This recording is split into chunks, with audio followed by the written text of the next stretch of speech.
बिस्मिल्लाहिर्रहमानिर्रहीम अस्सलामु अलैकुम रहमतुल्लाह। Chief justice of Pakistan justice Yahya Afridi की सरबराही में सुप्रीम कोर्ट ऑफ पाकिस्तान के अंदर एक बहुत अहम तरीन इजलास हुआ, बहुत अहम तरीन। वो असल में इजलास तो है जुडिशल कमीशन का, और मुख्तलिफ वहाँ पर मीटिंग्स होती रहती हैं जुडिशल कमीशन की। फिर उसके बाद उनकी इंटरनल मुलाकातें, आपस की मुलाकातें।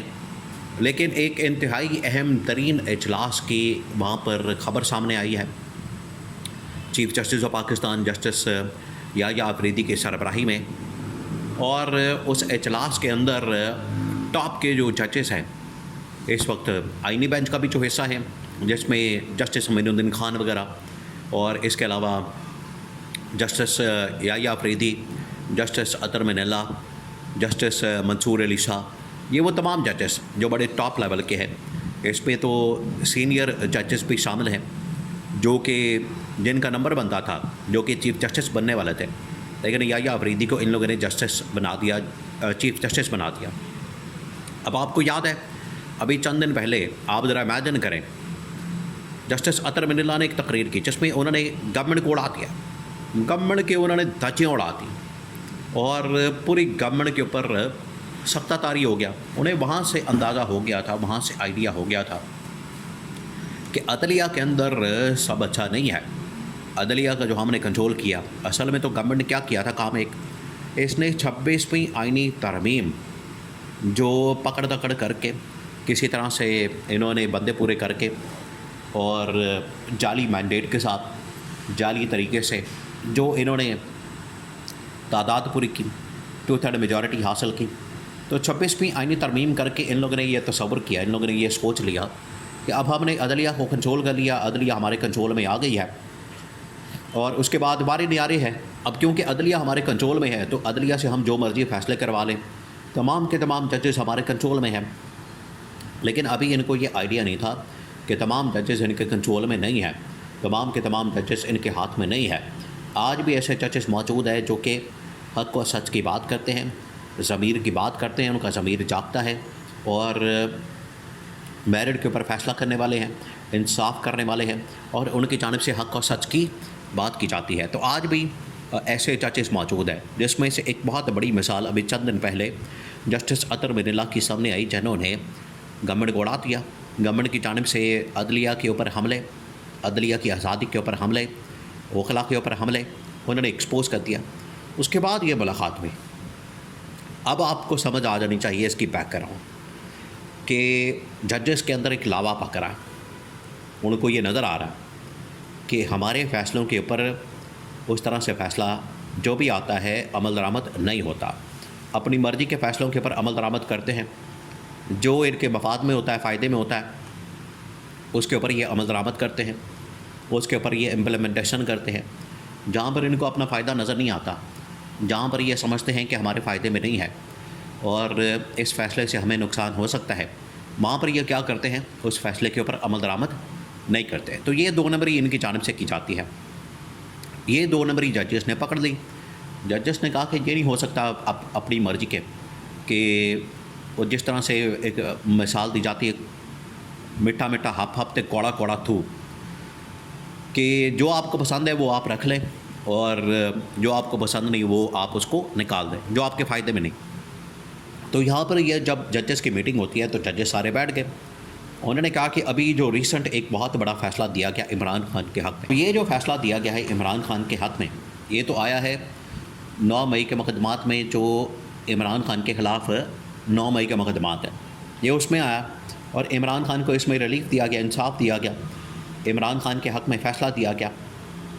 और अब इस फ़ैसले को आए हुए तकरीबन कोई 2 हफ़्ते हो चुके हैं, 2 हफ़्ते मुकम्मल हो चुके हैं, लास्ट वीक उससे लास्ट वीक। लेकिन आज तक इस फ़ैसले के ऊपर अमल दरामद नहीं हुआ। क्यों नहीं हुआ? उसके पीछे एक बहुत बड़ी वजह है। बहुत बड़ी वजह यह है कि इनको पता है कि इमरान खान की रिहाई के ऊपर अगर हमने अमल दरामद कर दिया तो इमरान खान तो जेल में बैठ के हमारे गाटे फिट हो चुका है, हमारे गले पड़ गया है, वो जेल के अंदर बैठ के भी हमारे लिए परेशानी का बाइस बना हुआ है, हमारे लिए मुश्किल का बाइस बना हुआ है। वो जेल के अंदर एक बैठ के स्टेटमेंट देता है जो कि हमारे गले पड़ जाती है और उसकी वजह से पूरा निज़ाम हिल जाता है। तो वो बाहर आ जाएगा तो क्या हशर करेगा हमारा। ये है असल में इनकी परेशानी, ये है असल में इनकी तशवीश, जिसकी वजह से वो फ़ैसले के ऊपर अमल दरामद नहीं कर रहे। लेकिन ये हो नहीं सकता कि आप अपनी मर्ज़ी के फ़ैसले के ऊपर अमल दरामद करें, अपनी मर्ज़ी के फ़ैसलों के ऊपर अमल दरामद ना करें, आपको करना पड़ेगा। तो जब जजेस ने ये देखा है तो जजेस ने कहा कि इस तरह से तो अदलिया की क्रेडिबिलिटी मुकम्मल तौर पर ख़त्म हो जाएगी, हमारा तो कोई वक़ार नहीं रहेगा, हमारी हैसियत कोई नहीं रहेगी, वैल्यू कोई नहीं रहेगी, ना हमें कोई संजीदा लेगा, सीरियस लेगा। हम जो फ़ैसला करेंगे उसके मुताबिक अमल दरामद होगा या नहीं होगा, ये तो फिर गवर्नमेंट डिसाइड करेगी।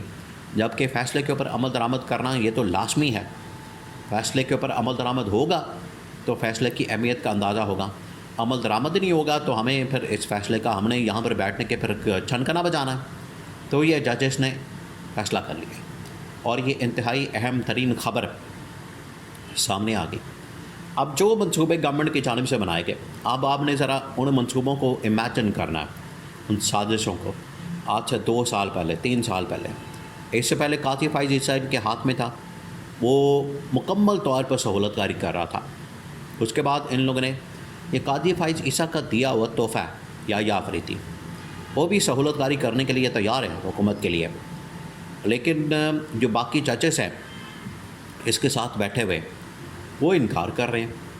उनकी जानिब से इनकार किया जा रहा है कि हम किसी सूरत ये इसको सपोर्ट नहीं करेंगे, ना हम गवर्नमेंट को सपोर्ट करेंगे, ना गवर्नमेंट की किसी पॉलिसी को सपोर्ट करेंगे, ना गवर्नमेंट की किसी डायरेक्शन को सपोर्ट करेंगे, ना गवर्नमेंट की किसी इंस्ट्रक्शन को सपोर्ट करेंगे, बल्कि हम जो भी फ़ैसला करेंगे, हमारी जानिब से जो भी फ़ैसला किया जाएगा, मेरिट के ऊपर इंसाफ किया जाएगा और इंसाफ से हट के कोई फ़ैसला नहीं किया जाएगा। ये उन्होंने बता दिया और गवर्नमेंट को मैसेज पहुंच गया। अब इनके मंसूबे तो फारिग हो गए। तो सहूलतकारी के, अदलिया को कंट्रोल करके अपने हक़ में फ़ैसले दिलवाने के, इमरान खान के ख़िलाफ़ फ़ैसले दिलवाने के तमाम मंसूबे ये फारिग हो गए। अब आप देखेंगे ना सिर्फ इस फ़ैसले के ऊपर अमल दरामद होगा, बल्कि इमरान खान के ख़िलाफ़ जितने भी जाली मुकदमात बनाए गए हैं, जिसमें साइफ़र केस है, तोशाखाना केस है, अलकादिर ट्रस्ट केस है, ये उसके अंदर 9 मई केस है, और जितने मुकदमात हैं इमरान खान के ख़िलाफ़, वो सारे के सारे मुकदमात अब फारिग होने वाले, उड़ने वाले हैं। और एक एक करके अब ये जाएंगे सुप्रीम कोर्ट से। ये तमाम मुकदमात जो फारिग होंगे घर जाएंगे और तमाम मुकदमात को ख़त्म किया जाएगा। ये सुप्रीम कोर्ट, पाकिस्तान की सबसे बड़ी अदालत, पाकिस्तान की सबसे बड़ी अदालत, ये अब फ़ैसला करेगी और तमाम मुकदमात को उड़ाने जा रही है। यह फ़ैसला हो गया, जजेस ने फ़ैसला कर लिया। अब हमें इमरान खान को अपनी कोर्ट के अंदर बुलाना पड़े तो हम रिहाई के ऊपर अमल दरामद करवा के छोड़ेंगे।